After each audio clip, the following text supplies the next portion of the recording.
जय गुरु जी, शुक्राना गुरु जी। संगत जी, ये मेरा कल का शुक्राना सत्संग है जो मैंने अनुभव किया। गुरु जी के दरअसल मेरे पास बहुत सारे मैसेजेस आ रहे थे कि मैं तेरे घर में साक्षात विराजमान हूँ, और ये मैसेज मुझे एक नहीं करीबन 5-6 बार मिल चुका है।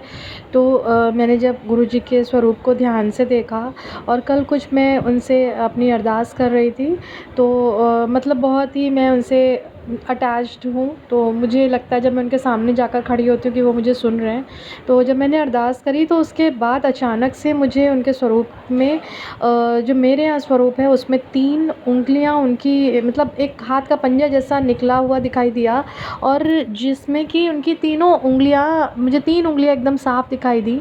और संगत जी, मैंने जब ये थोड़ी देर बाद देखा वापस उनके हाथ को, तो मुझे वो वैसा हाथ वहाँ नहीं बना हुआ दिखाई दिया। इनफैक्ट उसी टाइम वो मुझे इतना क्लियर दिख रहा था कि जैसे मेरी गुरुजी ने अरदास सुन ली हो और मुझे आशीर्वाद दे रहे हो। और संगत जी, इससे कुछ दिन पहले का एक मेरा शुक्राना सत्संग और है, जिसमें गुरुपा ने कहा था कि बेटा मैं तेरे यहाँ विराजमान हूँ। तो मैंने सोचा कि गुरुपा कैसे विराजमान है। मैं ये करीबन हफ्ते भर पहले की बात होगी या उससे थोड़े दिन और पहले की। तो गुरुपा के जब मैं स्वरूप को ध्यान से देख रही थी तो उनके चंदन टीके में वो मुझे बैठे हुए स्वरूप में दिखाई दिए। तो उसके लिए अनंतम अनंतम शुक्राना मेरे गुरुपा। आप मेरे साथ रहते हैं, मेरे अंग संग रहते हैं, मेरी हर बात सुनते हैं गुरुपा। मेरी एक और अरदास जो मैंने आपसे करी है मेरे प्यारे गुरुपा, उसको ज़रूर पूरा कर दीजिएगा। मुझे पूरी उम्मीद है कि आप कुछ ही दिनों में उसे पूरा कर देंगे, और मेरा विश्वास फिर से आपके प्रति और दिन पर दिन बढ़ता जाएगा। अनंतम शुक्राना मेरे गुरुपा, मेरे इस तरह से मेरी हर मुराद पूरी करने के लिए कोटि कोटि नमन गुरुपा।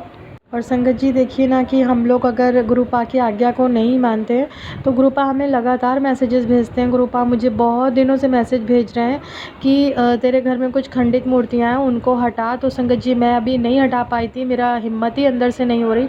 तो आप समझ सकते हैं, गुरुपा ने मुझे ये मैसेज भेजा कि जिस काम को करने की तो हिम्मत नहीं कर पा रही है, वो कल के दिन कर दे, गणेश विसर्जन के समय।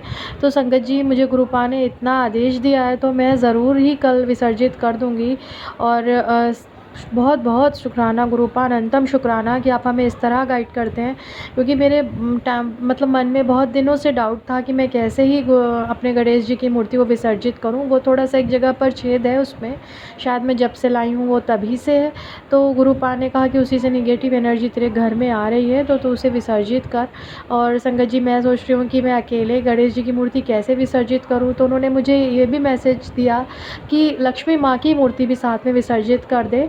और मैं सोच रही थी कि अब मैं कैसे करूँ, आज करूँगी कल करूँगी, ऐसे कर कर के काफ़ी दिन मैंने निकाल दिए। तो गुरुपा ने कहा कि तू उस मूर्ति को कल ही निकाल दे गणेश जी के विसर्जन के साथ। तो समझिए संगत जी कि हमारे गुरुपा हमें कितना बड़ा मैसेज दे रहे हैं। तो गुरुपा, अनंतम शुक्राना, मैं उसे ज़रूर निकाल दूँगी, क्योंकि गुरुपा का मैसेज है कि वो तेरे घर में निगेटिविटी फैला रही है। तो ठीक है गुरुपा, मैं आपकी आज्ञा को ज़रूर पालन करूँगी। अनंतम अनंतम शुक्राना मेरे गुरुपा ये बताने के लिए हमें। संगत जी, आप लोगों को अगर मेरा शुक्राना सत्संग अच्छा लगा हो तो प्लीज़ लाइक कर दीजिएगा और सब्सक्राइब करिएगा मेरे चैनल को। थैंक यू सो मच आप सभी को मेरे चैनल को इतना टाइम देने के लिए।